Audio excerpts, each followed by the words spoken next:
There once was a girl running in a group. She had a high-speed motor in a 40 Ford Coupe. She had a racing cam and a supercharged.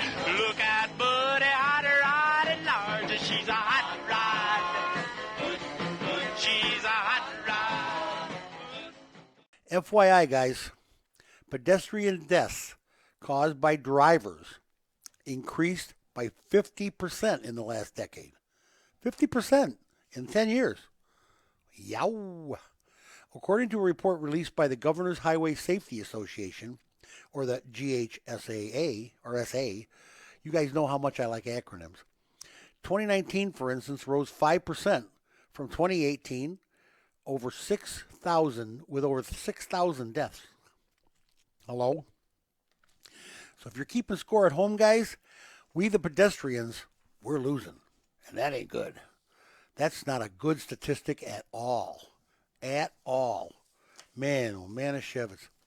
Got out this weekend, went to the Blue Top, got my bacon and egg omelet. Oh my God! And Sandy got her biscuits and gravy. And yeah, go to Blue Top. You got to get something to eat. That's where you want to go. And spring is in the air. The summer is here. I don't know if it's here, but I think it's coming. And we'll see what happens. But you get over to the bumper-to-bumper store, Auto Value, Auto Wares, and they've got all the new stuff on sale for the summer. Waxes and everything you need. Plus, how beat up are your wiper blades after this winter? Ooh, time to have those looked at. All right. No car show would be complete without a little scuttlebutt on the latest scams going out there, or the latest conspiracies. Edward Robinson, a former top aide to UAW President Gary Jones, who was indicted last October, has now pled guilty to conspiring to embezzle more than $1 million of the dollars of the union funds, as well as defrauding the IRS. Ooh, that's the wrong one to do. After agreeing to cooperate in the federal government's investigation, he has asked for a reduced sentence of 30 to 37 months, but we will have to pay $42,000 in restitution to the IRS. Personally, your car guy can't wait to see how this cooperation thing works out, because he's cooperating with the government. Some big heads are going to roll, boys and girls. All right, well, in the sort of intriguing and always entertaining story of Carlos the Edsel, God, this is something else. Japan is dispatching a deputy justice minister to Lebanon to try and make a case that the ex-Nissan chairman, Carlos, should stand trial in Japan. Hiroyuki Yoshi left Tokyo on Saturday to meet with Lebanon Minister Albert Sherhan last Monday. Seems to me that the Japanese authorities are just a wee bit embarrassed, yeah, they are, by the sensational escape made by the Edsel earlier this year. And they want him back. He guys snuck out. He did too. Well, they need to hurry, since Carlos also holds citizenship to France and his country of birth, Brazil. If he makes it to Brazil, guys, he's gone. Also waiting for the Edsel in Japan is a $92 million civil lawsuit from Nissan. In other words, the boys at Nissan want their money back. They got him. Yeah, pretty much. I mean, he basically, like, we had this conversation plenty of times in the last, month and a half about Carlos? Oh, yeah. And the more we look at it, the more you keep on reading about it, the more it is, like... Oh, it's intriguing. It's very intriguing. It's very intriguing. This guy is amazing. Yes, he is. This guy is amazing. All right, now, we're going to start talking about used cars and their sales. But here's the deal. I've been asked this a million times, and I'm going to explain this to you now. Is it illegal for car dealers to sell used cars with unrepaired safety recalls? Is it? Well, here's the story. Contrary to the spin from unscrupulous car dealers and erroneous reports in the news, it is illegal for car dealers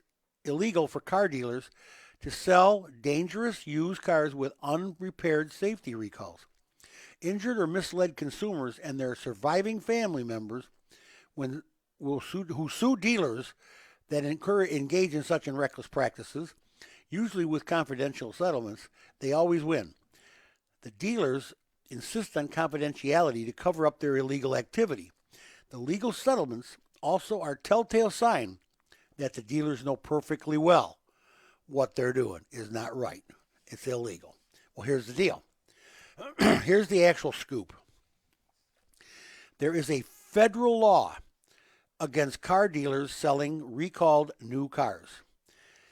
The federal law against the car dealers with fleets of 35 or more rental vehicles from renting, selling, or loaning recalled rental cars.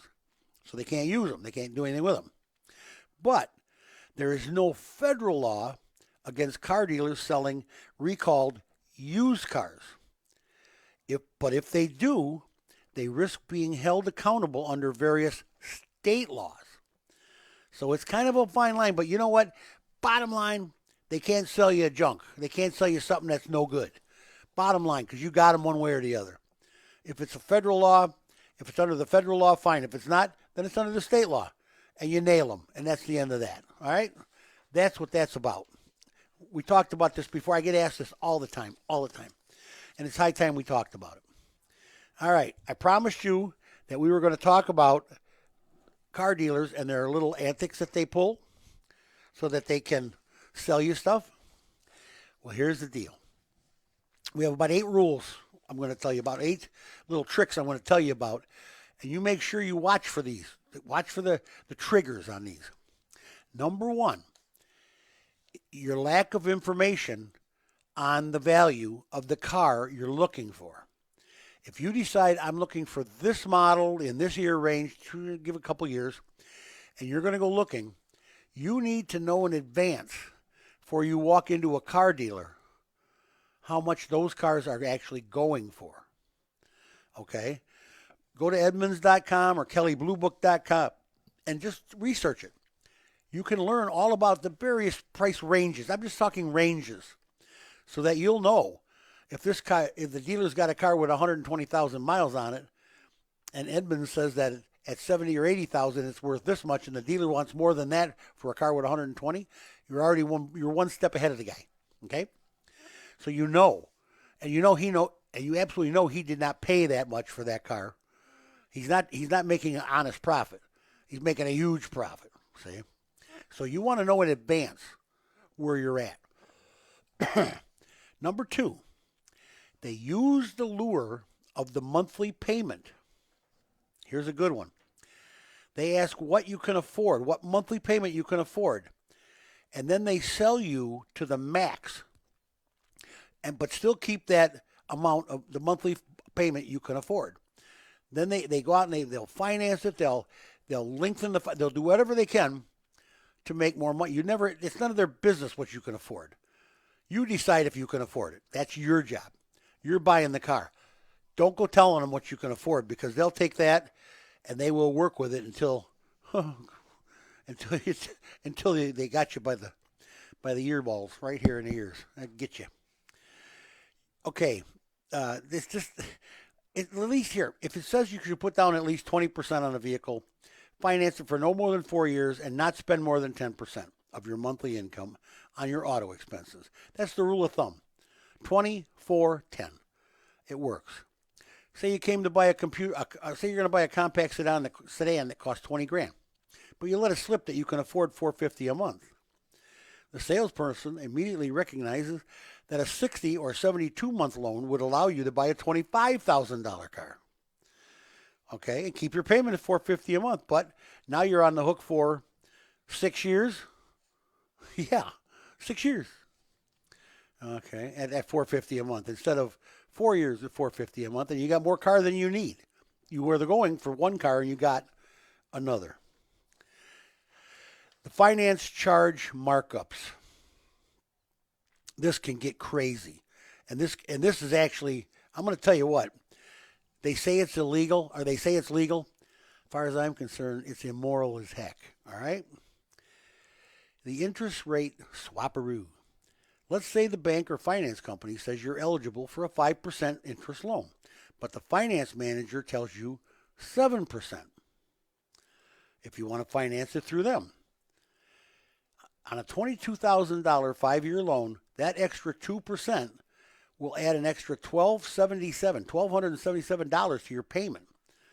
The lender is in cahoots with the dealer. It collects the extra money, keeps half for itself, and sends the other half back to the dealer.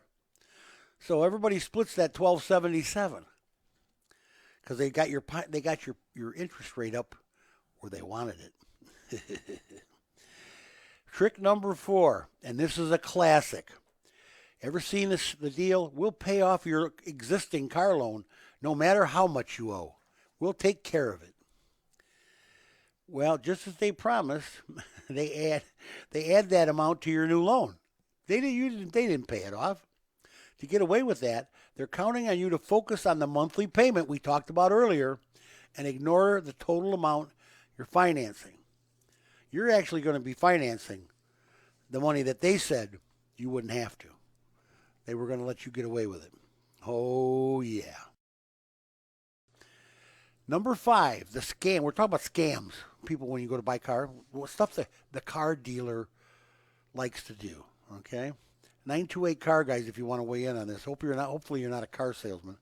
But I don't need any wars. That would be funny. Yeah, I know. Well, I don't think so. All right. The scam number 5. You can lease for much smaller monthly note. Okay? And you can. But the rule of thumb is, and by the way, after 3 years, you don't own anything. And you better not be over the X amount of miles or you're going to get fined. But here, if the rule of thumb is, if you feel like you gotta lease it, then you shouldn't. If you feel like you, instead of buying it, you probably couldn't afford it anyway. You're better off to be able to buy it. Now, if a lease is much better for your business or you want to write it off, fine. But they will always try and talk you into a lease. The rule of thumb is if you need to lease so you can afford the monthly note, you probably can't afford the car in the first place. All right? That's the name of the game. That's just how it is. You don't want to do that. Leasing is, I could tell you a story about I leased one for my shop one time. Oh boy, was that a nightmare. Maybe I'll tell you about it when we're done here. Number 6, the scam number 6, the high pressure. Oh, you know that. Everybody knows the high pressure. Okay? They love the pressure buyers for a quick sale with things like, this deal is only good today. Okay, too bad. It is a common tactic to prevent you from checking other dealerships or having second thoughts. In other words, you might get a better price somewhere, so you better take ours today. All right?